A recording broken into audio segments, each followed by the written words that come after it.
আসসালামু আলাইকুম দর্শক, আমি আজকে রান্না করব আলু বেগুন দিয়ে মাছের ঝোল। তো চলুন দেখে নেই আজকের রান্নার রেসিপি।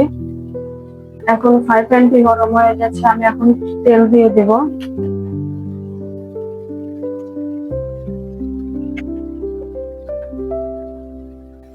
আমি এর ভিতরে এখন মাছ দিয়ে দেব।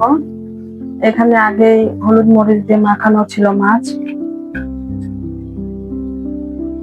মাছগুলো দিয়ে দিলাম। মাছগুলো আমি এখন ভালো করে ভেজে নেব।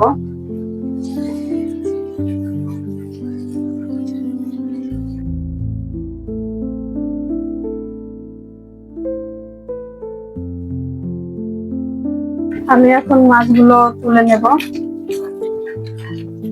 আমার মাছ ভাজা এখন হয়ে গেছে।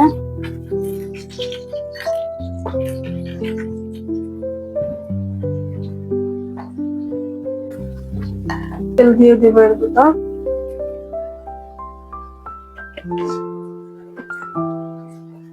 এখন তেলের ভিতর আমি পেঁয়াজ কুচি আর মরিচ কুচি দিয়ে দেব।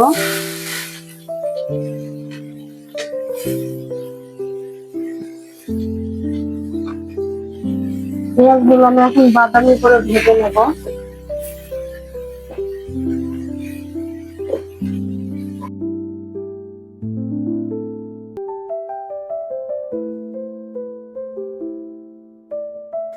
আমার পেঁয়াজগুলো এখন বাদামি করে ভাজা হয়ে গেছে। এখন আমি এর ভিতর আদা রসুন বাটা দেব।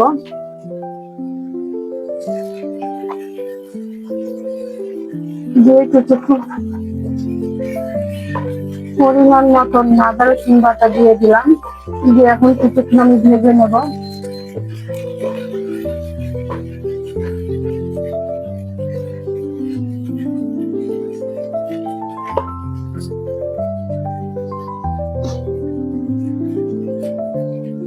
আমি এখন একটু পানি দেব গুঁড়া মশলাগুলো কষানোর জন্য। দর্শক, আমি এখন পরিমাণ মতন লবণ দিয়ে দিচ্ছি। এখন দেব হলুদ গুঁড়ো। আমি এখন মরিচের গুঁড়ো দিয়ে দিচ্ছি পরিমাণ মতো। আপনারা আপনাদের পরিমাণ মতো দিয়ে দিবেন। এখন আমি হলুদের গুঁড়ো দিয়ে দিচ্ছি।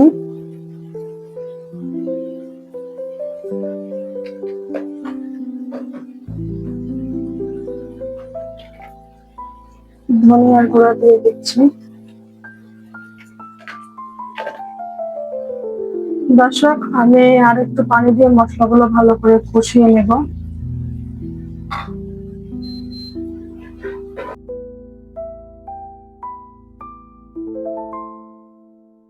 আমি এখন কেটে রাখা সবজিগুলো দিয়ে দেব। আগের থেকে কেটে রাখা সবজিগুলো এখন দিয়ে দিচ্ছি।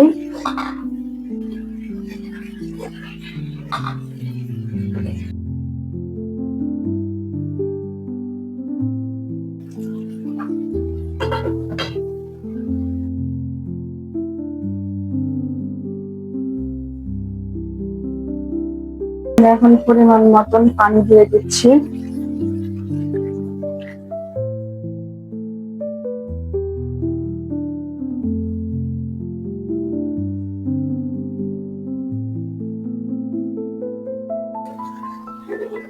দর্শক, আমার এখন রান্না প্রায় শেষের দিকে।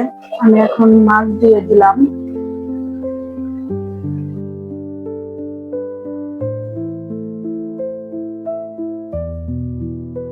এখন আমার রান্না কমপ্লিট। আমি এখন উপরে জিরার গুঁড়ো দিয়ে দেব। যে এখন দিয়ে দিলাম জিরার গুঁড়ো।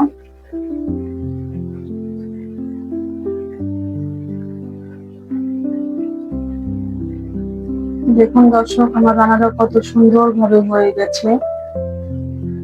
আমার রান্না এখন শেষ, এখন পরিবেশনের পালা। দর্শক, আলহামদুলিল্লাহ আমার রান্নাটা হয়ে গেছে। রান্নাটা কেমন হয়েছে আপনারা আমাকে কমেন্ট করে জানাবেন। রান্নাটা যদি ভালো লেগে থাকে আমার চ্যানেলটিকে সাবস্ক্রাইব করবেন।